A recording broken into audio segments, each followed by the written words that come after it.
को परोस दी। वो साधु बहुत भूखा था, खाना देखते ही खाने लगा। जब उसका खाना खत्म हुआ तो उसने हाथ धोए। धन्यवाद बेटी, तुमने एक भूखे का पेट भरा है।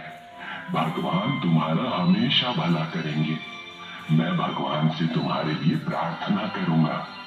मेरे लिए नहीं, मेरे पिताजी के लिए प्रार्थना कीजिएगा, वो अब इस दुनिया में नहीं है। पल भर में उस साधु ने नीलिमा का अतीत जान लिया। तू बहुत ही साहसी है बेटा, और तेरे इस संघर्ष में मैं तेरी मदद करूंगा।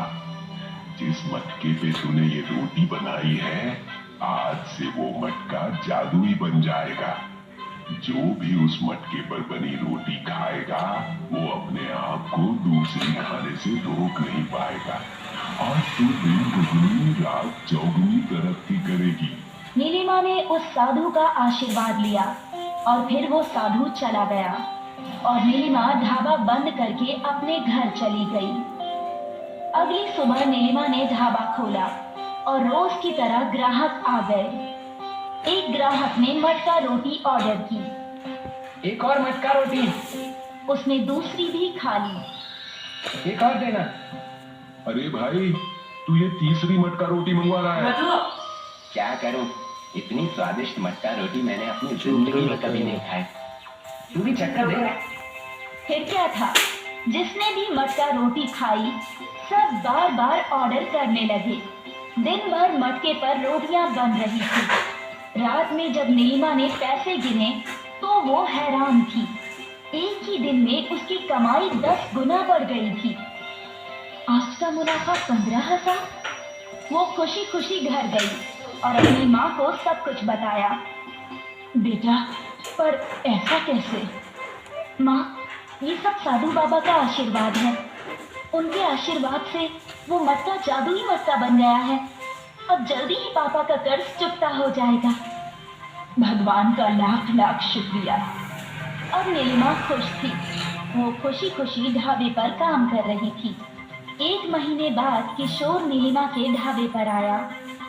बेटा, तुझे याद है ना, 1 महीना हो गया।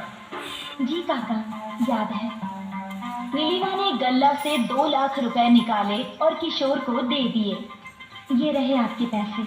इतनी जल्दी? बेटा, इतनी जल्दी इतने सारे पैसे कहाँ से आए?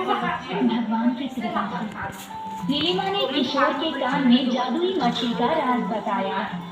बस तब से ढाबा चल पड़ा है और आमदनी भी बढ़ गई है।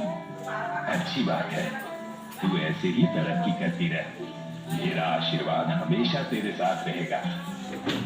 किशोर नीलिमा को आशीर्वाद देकर चला गया, पर उसके मन में पाप था। रात को जब ढाबा बंद हुआ तो किशोर उस जादुई मटके को चुराने ढाबे में आया, पर जैसे ही उसने मटके को हाथ लगाया, मटका गर्म होने लगा। मटका इतना गर्म हो गया कि वो लाल हो गया और किशोर के हाथ जल गए।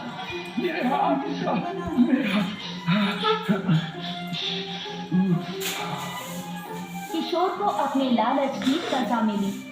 उसको जादुई मटका रोटी वाला मटका भी नहीं मिला और उसके दोनों हाथ भी जल गए।